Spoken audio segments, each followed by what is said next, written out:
এই যে শান্ত, এই শান্ত 12টার পরে খাইছে, ঠিক আছে। এই হবাই মনে করছে হোটেলে ভাত খাইবো না, ঠিক আছে। 4 প্লেট বুট মুড়ি খাইছে, 8টা ফেজি খাইছে, তারপরে যাইয়া কিছু চেনাচুর খাইছে, মানে বুট মুড়ি মজা লাগবে না, চেনাচুর দিয়া বুট মুড়ি খাইছে, ঠিক আছে। এই এমন আবার ভাত খাইতে হয়েছে আল্লাহর রহমতে। আমার বন্ধু 2 প্লেট বুট মুড়ি খাইছে, ভাত খাইতে হয়েছে রাত্রে। এই যে তুই জালমুড়ি খাস নাই, তুই বুটমুড়ি খাস নাই, ঠিক আছে। আমরা এখন চলে যাব সেই নাজিম ভাইয়ের দোকানে, যে দোকানে সে বুটমুড়ি খাইছে। এই যে চলে আসলাম নাজিম ভাইয়ের দোকানে। এই যে বুটমুড়ি, নাজিম ভাই আপনি সত্য কথা বলবেন, এই যে আমার দোকানের ম্যানেজার, আপনার থেকে সবাই কয় প্লেট বুটমুড়ি খাইছে? 5 প্লেট বুটমুড়ি। আর পেঁয়াজি? পেঁয়াজি 10টা। আর যে চানাচুর খাইছে? চানাচুর খাইছে আপনার 6টা। আপনারা 2 লিটার একটা পানি। 2 লিটার একটা পানি। আপনারা কয় টাকা বিল হয়েছে? এনে হয়েছে তো 215 টাকা।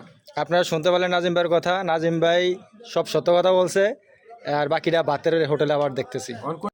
ভাইয়া কয় প্লেট? এটা কয় প্লেট চলে? 3 নাম্বার প্লেট। হ্যাঁ ভাইয়া, এই যে ভাইয়া আদর করিয়া এটা, এই যে ভাইয়া আদর করিয়া গলার কি দিয়েছেন ভাই? এটা গলার ফুট কিনে। আর যাক, এই যে নাজিম ভাইয়ের সাক্ষাৎকার নিলাম, আমরা দেখতেছেন। এই ভাত কয় প্লেট হয়েছে ভাইয়া? ভাইয়া হ্যাঁ 6 প্লেট দেওয়া হয়েছে। আল্লাহর রহমতে 6 প্লেট ভাত দেওয়া হয়েছে। সবাই শান্তর জন্য দোয়া করবেন, শান্তর জন্য এইভাবে ভালো মন্দ খাইতে পারে। আল্লাহ হাফেজ।